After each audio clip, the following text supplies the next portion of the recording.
Hello and welcome to my channel. I'm Dani Walker. This is a subscriber requested episode dedicated to Miss Supranational Philippines 2021. If you're brand new to my channel, please remember to subscribe and also hit that notifications bell so that you know when brand new episodes like this one come out. Today's episode is brought to you by Rehearse to Relatable. If you're a pageant contestant and you want to learn how to stand out in the interview room by creating your own personal brand, then just click the description below for more information. Before we dive deep into this episode, I want to say thanks for this request, and I am planning this year to do a full show recap of Miss Supranational. Full disclosure, I haven't seen this show yet, and I am still learning about this pageant organization, but I keep getting more and more requests for episodes about it, so now we're going to be learning together. And this one was a very specific episode that was requested by so many of you, so that's why we're covering this one today. I want to catch you up on some of this news. So currently Miss World Philippines is happening right now. The original finale date was July 25th, but this has been pushed because of a rise of COVID cases in the Philippines. So it got pushed out to August 8th. So the problem with that is that the title holder that will be competing and representing the Philippines at Miss Supranational has to leave for Poland on August 3rd. So they were in a rush when all of these changes happened and they had to quickly appoint a title holder. So the way that they decided to do this was to have all of the contestants vote, and then also with the consideration of the members of the Miss World Philippines organization. All of that stuff was put together. After all that was tabulated, they selected Dindi Pajares.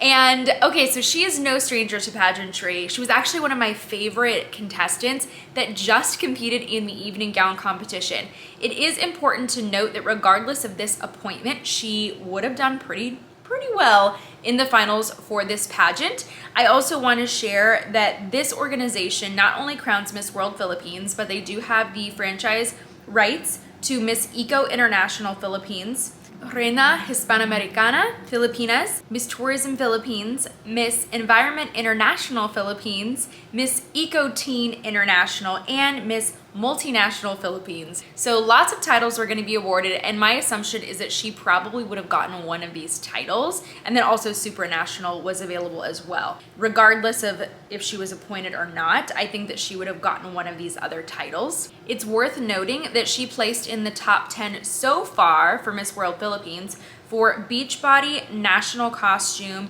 and Top Model. So like I said, she was doing very well in this competition. The other thing though we have to talk about is her past in pageantry. So in 2011, she was top 10 at Miss Philippines Earth. In 2016, she was top 15 for Binibining Pilipinas, and she also competed again in 2017, but that year she went unplaced, unfortunately. The thing I want to talk about though today and really focus on is her current performance. So like I said, had already had her in my favorites for evening gown. I think she has a really strong performance. But I looked back at when she competed and placed in 2016, and I even think that I liked that performance even more. I love her in a white gown in comparison to the red. Like, the red stands out and it's beautiful in its own way, but that white gown was really doing something. And even the way that her hair was styled for evening gown for that competition, I loved it. The thing that it made me think of was just sheer elegance, and I'm living for it. The other thing that I'll mention is that she had a pretty strong on-stage answer. She fumbled through the words just a little bit, but honestly, as a judge, as long as you're able to support your answer and say that with confidence, I'm never gonna mark down any points because you misspoke slightly in your answer. To me, it's personally not a really big deal. Listening to her answer, I thought it was pretty great, so I was actually surprised that she hadn't before won one of the Binibining Pilipinas crowns. Like, that to me was surprising, and now I'm like, wait a second, if she didn't win one of those crowns, now I need to go back and watch the 2017 show. I wish I had the time for that today. Unfortunately, I don't, because I leave at 6:50 a.m. again. I am going to Miss Utah USA 2018's wedding, and it's going to be a 2-day wedding, and it's going to be a mixture of cultures, so part of it is going to be Indian, and I've never experienced that before, just side note, so I'm really thrilled about that. I cannot wait. So I'm doing all of this just for you guys, and I am making sure that this episode happens. Anyways, her performances were really impressive. And we're gonna add that to the fact that she's also been currently preparing for Miss World Philippines. So I have great confidence in her actually, since she's basically going from one pageant straight to the next. It's not like she's gonna need a lot of extra prep and she doesn't have any time for it. Bags gotta get packed. That's the only thing I'm really curious about. What are they gonna do about her gown? But I'm sure they're gonna have there's gotta be some Filipino designer that would love that press that could dress her quickly. That does happen. Or a different international designer. So I'm actually not worried about the evening gown wardrobe very much. I just wonder for everything else. Like that stuff, let me tell you, takes time. And when I work with contestants, they always ask me, what's the first thing I should get started with? Wardrobe.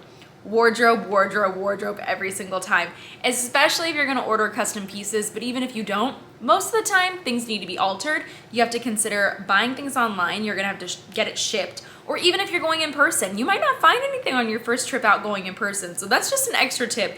If you're gonna start with anything for pageant prep, start on your wardrobe for required areas of competitions and then work your way down to extra optionals or rehearsals. Just something to think about for all of my contestants out there. So that's my only real concern for her, getting ready for Supranational so quickly. But since this pageant anyways was already so close to the Supra date, I think that the organization probably already had things in the works for whoever would win anyways, since we're pushing it close and everybody's trying to get back on track with their pageant dates because of COVID.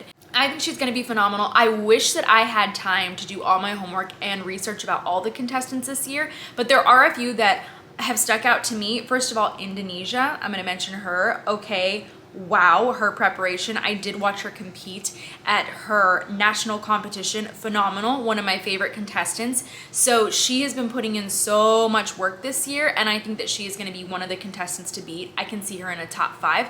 Also South Africa, oh my gosh, okay. South Africa, what a great history they have of winners. I'm not sure if they've had a supranational winner. Gosh, if I had time, I would have looked that up before. But regardless of that, there's some incredible prep going into her and Venezuela. So the Venezuela title holder that's going to be competing was a huge fan favorite this past year. And many people were very surprised that she didn't even win that Miss Universe crown. But you know, everything works out the way that it's meant to be. So now she's going to Supra, and who knows, maybe she will win that Supra international crown. We'll have to see, but I'm really excited to watch the competition and to recap it. And also, I asked many of you recently on my Instagram account, I did a little poll and I said, you know, what do you guys want to see? What are the next shows you want me to recap? And I've gotten lots of suggestions for you. Of course, if you have more that you want to request or episodes, then just leave that down in the comment section. I'm always listening and paying attention. I basically kind of keep a little mental tally of all the episodes that people request. So the ones that are requested most are the ones that make it to the channel first. And so I do have a couple others that I'm excited about that I will be creating very, very soon. But until then, guys, thank you so much for joining in for this episode. I'm in a rush. I gotta go meet with a client really quick, get packed, and then get on that flight early in the morning. So thank you so much for joining me for this episode. I hope you're gonna subscribe for lots more. And don't forget, if you wanna keep up with the episodes, hit that notifications bell. Thanks for tuning in, and I will see you real soon.